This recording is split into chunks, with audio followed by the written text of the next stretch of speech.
بسم اللہ الرحمن الرحیم۔ السلام علیکم۔ نوری کی شادی پورے گاؤں کے لیے جیسے ایک تہوار بن گئی تھی۔ رنگ برنگے کپڑے، ہنسی خوشی کی صدائیں، ڈھول کی تھاپ اور لڑکیوں کے کہکوں سے گھر گونج رہا تھا۔ سب کی آنکھوں میں چمک تھی، سب چہرے خوشی سے کھلے ہوئے تھے۔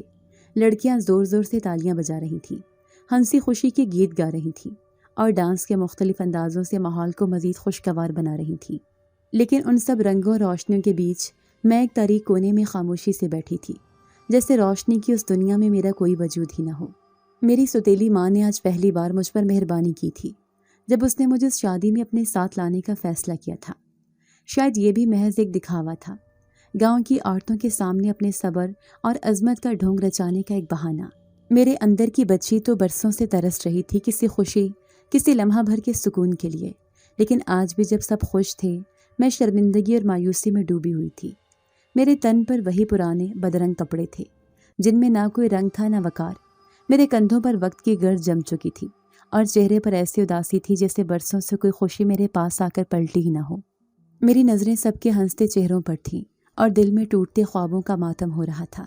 ہر لڑکی کے ساتھ اس کے ماں باپ تھے، ان کے سروں پر محبت بھرا ہاتھ رکھنے والے، ان کی چھوٹی چھوٹی خواہشوں کو بھی پورا کرنے والے، اور ایک میں تھی جس کا نہ کوئی سائبان تھا، نہ کوئی پوچھنے والا، نہ باپ نہ ماں اور نہ ہی کوئی بہن یا بھائی جو خلوص سے میرے وجود کو تسلیم کرے۔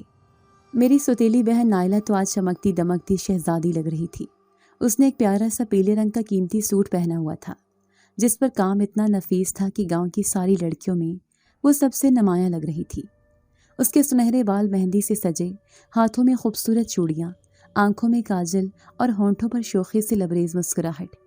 وہ ہنستے ہوئے ناچتے ہوئے سب کی توجہ کا مرکز بنی ہوئی تھی اور اس کے ایک ایک انداز پر لوگ فریفتہ ہو رہے تھے۔ وہ فخر سے گردن اٹھائے ادھر ادھر گھوم رہی تھی جیسے یہ محفل اسی کے لیے سجائی گئی ہو۔ لیکن کونے میں بیٹھی میں، صرف میں، ایسی تھی جسے کوئی دیکھنے والا نہ تھا۔ نہ کسی نے میرے کپڑوں پر نظر ڈالی، نہ میرے سادہ تھکے چہرے پر۔ میری آنکھوں میں وہ کہانی لکھی تھی جو برسوں کی خاموش اذیت سے گوندی ہوئی تھی، لیکن کسی نے پڑھنے کی کوشش نہ کی۔ میں خود کو اندھیرے میں ڈوبا ہوا محسوس کر رہی تھی، جیسے میں اس محفل کی نہیں کسی اور دنیا کی مخلوق ہوں، وہ دنیا جہاں دکھ، محرومی اور تنہائی راج کرتے ہیں۔ اسی اثنا میں گاؤں کی کچھ عورتیں میری سوتیلی ماں کے گرد جمع ہو گئیں۔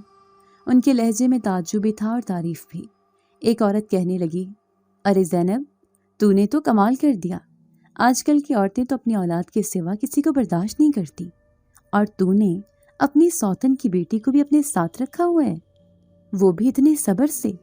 دوسری عورت نے فوراً تائید کی، ہاں ہاں، واقعی بڑا ظرف ہے تیرا زینب، اللہ تجھے اس کا اجر دے گا، تو نے بہت حوصلے کا کام کیا ہے۔ میری سوتیلی ماں یہ سب سن کر مسکرا رہی تھی جیسے اسے اپنی اداکاری پر کوئی انعام ملا ہو۔ وہ بڑی شرافت اور عاجزی سے سر ہلا رہی تھی جیسے وہ واقعی کوئی عظیم عورت ہو۔ وہ عورتوں سے تعریفیں سمیٹ رہی تھی اور میں دل میں یہ سوچ کر ٹوٹ رہی تھی کہ کاش کوئی مجھ سے پوچھے، بیٹی تو کیسی ہے، تجھے یہ عورت کیسے رکھتی ہے، تجھے بھی کبھی خوشی ملی؟ لیکن نہ کسی نے میرا دکھ پوچھا، نہ میری خاموش چیخیں سننے کی کوشش کی۔ کسی نے یہ جاننے کی زحمت نہ کی کہ یہ لڑکی، جسے سب زینب کی بخشش سمجھ رہے ہیں، اندر سے کیسے بکھری ہوئی ہے۔ میری دنیا میں ہنسی کا کوئی جواز نہیں بچا تھا۔ زندگی میں خوشی کا مطلب صرف دوسروں کے لیے تھا، میرے لیے تو صرف تماشائی بن کر جینا باقی تھا۔ نہ کوئی اپنا دکھ کہنے والا، نہ کوئی دل کے زخموں پر مرہم رکھنے والا۔ سب نائلہ کی تعریفوں میں لگے ہوئے تھے، کتنی حسین لگ رہی ہے، الڑ مٹیار ہے جیسے چاندی کی گڑیا، اور میں تو جیسے دھند میں لپٹی کوئی پرچھائی تھی، بے نام، بے شناخت اور بے حس۔ مجھے زندگی کی بدصورتی کا سب سے گہرا احساس ہمیشہ اس وقت ہوتا تھا جب میں لوگوں کے بیچ بیٹھی ہوتی تھی۔ ہر کسی کی آنکھوں میں چمک، ہر چہرے پر مسکراہٹ، ہر زبان پر شوخی، یہ سب میرے اندر کے اندھیرے کو اور زیادہ نمایاں کر دیتے تھے۔ میں چاہے جتنی بھی خاموش رہتی، جتنا بھی اپنے دکھ کو اندر دفن کرتی، لیکن ان کے کہہ کے مجھے یاد دلاتے کہ میں اس خوشیوں کی دنیا کی نہیں ہوں۔ میں ایک ایسی دنیا سے آئی ہوں جہاں درد، محرومی اور تذلیل ہی واحد ساتھی ہیں۔ وہ سب جب ہنستے، گاتے، ناچتے تھے تب میرا دل تیزی سے دھڑکنے لگتا، جیسے چیخ چیخ کر کہہ رہا ہو، یہ سب تیرے لیے نہیں ہے۔ اسی خاموش تڑپ کے ساتھ میں دبے پاؤں اٹھی، کسی کی نگاہ میری طرف نہ جائے، کسی کے ہنسے خوشی لمحے میں میری اداسی کا سایہ نہ پڑے۔